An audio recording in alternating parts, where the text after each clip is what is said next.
जिस इंसान को देखकर मूवी बनाता है हमारे हिंदुस्तान में ही, उस इंसान के पाँव के छाले को नज़रअंदाज करके डिटेन करना, मुझे हंसी आता है मेरे राजा की फ़कीरी पर।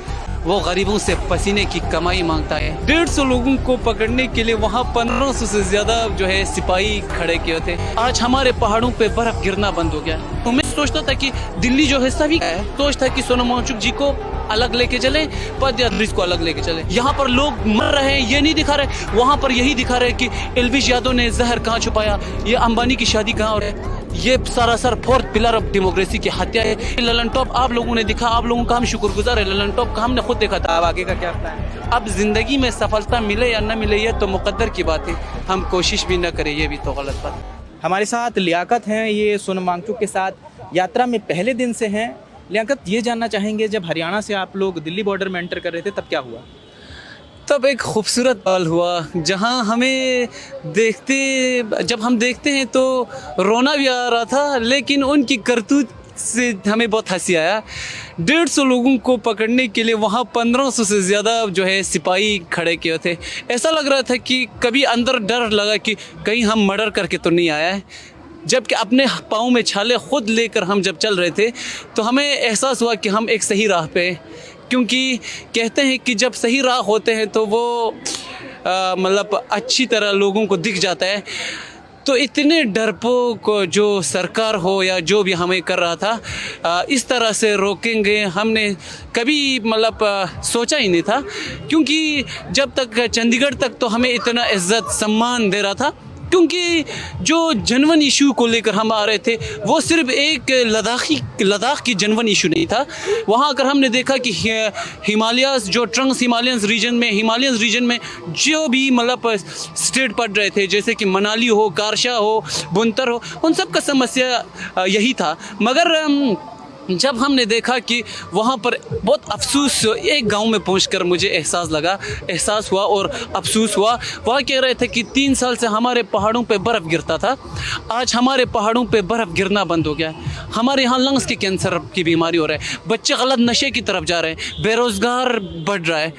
तो इन चीज़ों को देख के लगा कि ये चीज़ें लद्दाख में हो रहे हैं, धीरे धीरे हो रहे हैं। बहुत यूथ जो हैं बिल्कुल डिप्रेशन के शिकार हो रहा है, एंजाइटी के शिकार हो रहा है। तो बहुत ही अफसोस लगा, जिस इंसान को देखकर मूवी बनाता है हमारे हिंदुस्तान में ही, भारत में ही, उस इंसान के पाँव के छाले को नज़रअंदाज करके डिटेन करना। और डिटेन जिस जगह पे किया था वहाँ पर सर हमारे साथ थे, बाद में बवाना में लेके गया। तो वहाँ डिटेन करने के बाद हमें एक दिन के बाद दूसरे दिन, जबकि लास्ट में कहते हैं 24 घंटे तक आप डिटेन, उससे ज़्यादा डिटेन नहीं कर सकता है, तब उन्होंने 48 घंटा डिटेन किया। कि कहा कि तुम लोग अभी दूसरे जगह लेके जाएंगे, गाड़ी में चढ़ो। फिर हम नहीं चढ़े, क्योंकि हमने कहा था कि उन्हें कि अगर रहना है तो जब तक इन्फॉर्मेशन वहाँ हमें दूसरे हमारे मेंबर नहीं देंगे तब हम नहीं जाएंगे। तो आज आप खुद देख सकते हैं कि हमारे लद्दाख की स्टूडेंट को यहाँ अलग करके रखा है, यूथ को उधर खड़ा करके रखा है, आदम को इधर खड़ा करके रखा है। इससे बिल्कुल हमें पता चल रहा है कि डेमोक्रेसी की हत्या हो रहा है। मैं खुद समझता था, मैं एक स्टूडेंट हूँ, मैं सोचता था कि दिल्ली जो है सभी का है। मैं समझता था कि जो कहते थे कि दिल्ली नहीं, अब शख्सी राज है, यहाँ पर आने से हमें नहीं आने देता है, मैं झूठ समझता था। आज जब आंखों से दिख रहे हैं ना, तब भी आप समझ आ रहा है कि बहुत ही मुझे हंसी आता है मेरे राजा की फ़कीरी पर। वो गरीबों से पसीने की कमाई मांगता है, वो ख़ुद को चौकीदार तो कहता है मगर वो बड़े अरबपतियों से पैसा वसूली करता है। बात ये नहीं था सर, बात मेन जनवन इशू है। मैं एज ए यूथ है तो मैं यूथ के हिसाब से बता दूंगा। एनवायरनमेंट जो है 6 शेड्यूल हम क्यों चाहते हैं? 6 शेड्यूल इसलिए चाहते हैं सर क्योंकि हमारे सॉइल जो है वो फ्रजाइल सॉइल है। वहाँ पे बड़े बड़े अरबपति या वो लोग आकर अगर कुछ चलाएं या कुछ बनाएं, हमारे सॉइल नाजुक स्थिति पे है, ऑक्सीजन की कमी है, उन चीज़ों को बचाना चाहते हैं। हमारे सकाफती हमारे कल्चर डूबेंगे, उन चीज़ों को बचाना चाहते हैं। PSC पब्लिक सर्विस कमीशन जो है, पब्लिक सर्विस कमीशन 4 साल से 5 साल से ख़त्म हुआ है, जबकि 100 नौजवानों की रोटी रोज़ी खा चुका है। तो जब जिस जगह पे यहाँ आप MLA जब 4-5 सालों से हमारा MLA ही नहीं है तो किस तरह चलेंगे? ब्यूरोक्रेट्स आता है 3-4 साल वहाँ काम करता है, उनको समझने में समझाने में लगता है कि लद्दाख का रास्ता ये है, वो ये है, ये वो है।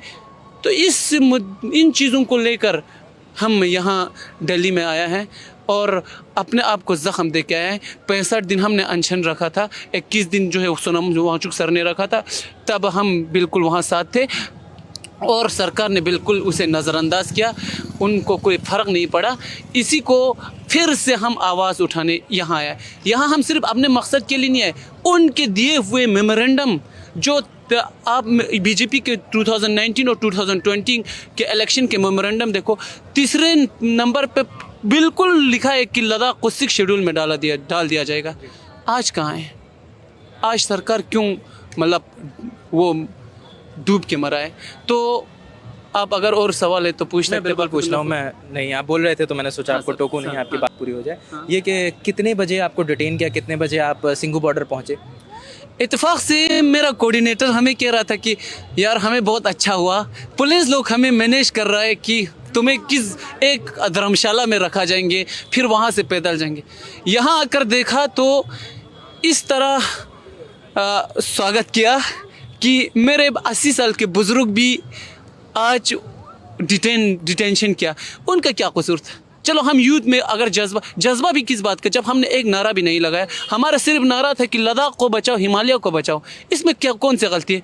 किस मतलब के तहत, किस धारे के तहत हमें डिटेंशन किया? कितने बजे रात के करीब 10:30 11 बजे, 10:30 11 हाँ, बजे उतना लगभग आपको रोका गया वहाँ पे? फिर कैसे ले जाया गया? सबको एक साथ ले जाया गया? हाँ, उनका मतलब सिस्टम फेल हो गया ना। उनकी सोच था कि सोनम वांगचुक जी को अलग लेके चलें, पदयात्री को अलग लेके चलें, बट हमने वहाँ नहीं माना। हमने कहा कि अगर सोनम सर जहाँ जा रहे हैं वहाँ हमें भी ले जाए।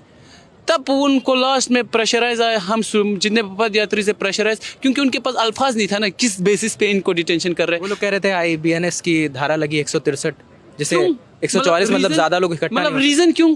लद्दाखी आ रही इसलिए नहीं। वो कह रहे हैं कि 2 राज्यों में इलेक्शन है या कुछ वर्डिक्ट्स भी थी जिनकी वजह से। दिल्ली में तो नहीं था ना, दिल्ली में नहीं था। तो अगर दारा आपको दिल्ली में ही लगना तो मुंबई में भी डेंस पॉपुलेशन है, वहाँ क्यों नहीं लगाया? ये कोई इलेक्शन का वो नहीं है, ये इनका सिस्टम, इनके दिमाग आप समझ रहे ना सर कि इनको लोग क्या चाल। अभी इनको लास्ट में मजबूर हो के हमें राजघाट पे किस तरह लाया गया। इस तरह कोई राजघाट पे गांधी के बापू की समाधि पे मिलने देता है? हमारे स्टूडेंट जब सोनम सर से मिलने आते उनको वहाँ रखा गया है। क्या यही लद्दाखी यूथ नहीं है? इनको हक नहीं है कि अपने मतलब हीरोज से मिलने की? तो सलासर डेमोक्रेसी की हत्या हो रहा है। मैं फ़ख्र के साथ कहता हूँ कि हम एक लद्दाखी है और लद्दाखियों के साथ इस तरह नाइंसाफ़ी होना बिल्कुल, कोई भी संविधान या कोई भी देश या कोई भी हिंदुस्तान के एक भी व्यक्ति जो है इसकी बिल्कुल निंदा करते हैं। ये कहा जा रहा है कि डिटेंशन सेंटर में आप लोग अनशन पे थे, आप लोगों ने कुछ नहीं खाया। अभी भी हूँ अनशन पे, अभी भी हमने एक पानी और नमक के सिवा अभी भी कुछ नहीं खाया है। तो आज हम खुद को पीड़ा दे के हम अपना हक मांग रहे हैं, तो सरकार को क्या मतलब इस चीज़ से क्यों तकलीफ हो रहा है? सरकार से क्यों सवाल नहीं पूछते?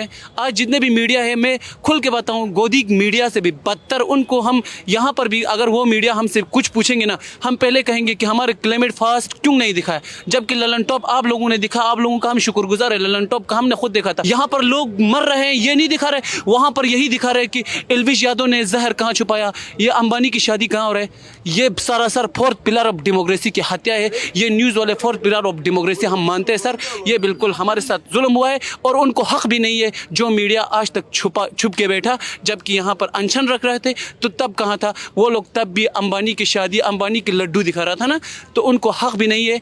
और आपको मैं सैल्यूट करता हूँ। इसीलिए मैं लास्ट में कहना चाहता हूँ यही कि आपके व्यूअर्स को कि सीढ़ियाँ उन्हें मुबारक जिन्हें छत तक जाना है। यार अपनी मंजिल तो आसमां है, रास्ता हमें खुद बनाना है। अब ज़िंदगी में सफलता मिले या ना मिले ये तो मुकद्दर की बात है, हम कोशिश भी ना करें ये भी तो गलत बात है। आगे का क्या प्लान है? अब सोनम वांगचुक जी को रिलीज़ कर दिया गया, डिटेंशन से वो बाहर आ गए, अब आगे का क्या प्लान है? आगे के प्लान जो है वो हमारे को मेंबर जो बनाया हुआ है वो बताएंगे। हम तो सिर्फ इस आंदोलन को रेगुलेट कर रहा था, क्योंकि इस आंदोलन में मतलब जिस तरह के कठिन रास्ते, मैंने आपको पहले कहा था, ऐसे जगह जहाँ गाड़ी मोशन तोड़ रहे थे, हमारे बुज़ुर्गों ने ना मुंह में ऑक्सीजन सिलेंडर लेके चढ़ा है sir. This is not a joke, ये कोई जोक नहीं है। आज की यूथ का पाँव किस तरह के नाजुक बना है, वो यूथ जो है 700-800 किलोमीटर चढ़ा है। इसका मतलब लद्दाख में कुछ बड़ा इशू है। तो मैं बस यही लास्ट में आपको यही कहूँगा कि आप इस तरह हमें साथ दें। रात में कहाँ रुकने वाले हैं आप लोग? रात में तो अभी बताया था, कोऑर्डिनेटर बताएंगे, क्योंकि कोऑर्डिनेटर हमारे दूसरे गाड़ी में, वो यहाँ आकर हमें बताएंगे कि कहाँ रुकना है। बस आपको मैं जाने से पहले चंद मिसरा बयान करता हूँ कि शायर हूँ मैं, आया हूँ बड़े एहतिमाम से, आगाज़ करता हूँ अपने टूटे कलाम से। इस आंदोलन का हिस्सेदार मैं कैसे न बनता, जोश आया मुझे बुज़ुर्गों के हर एक कदम से, और लद्दाख के लिए जिन्होंने क़ुरबानियाँ दी है, यार कौन नहीं पहचानता वाचुक के नाम से। सो धन्यवाद सर। बहुत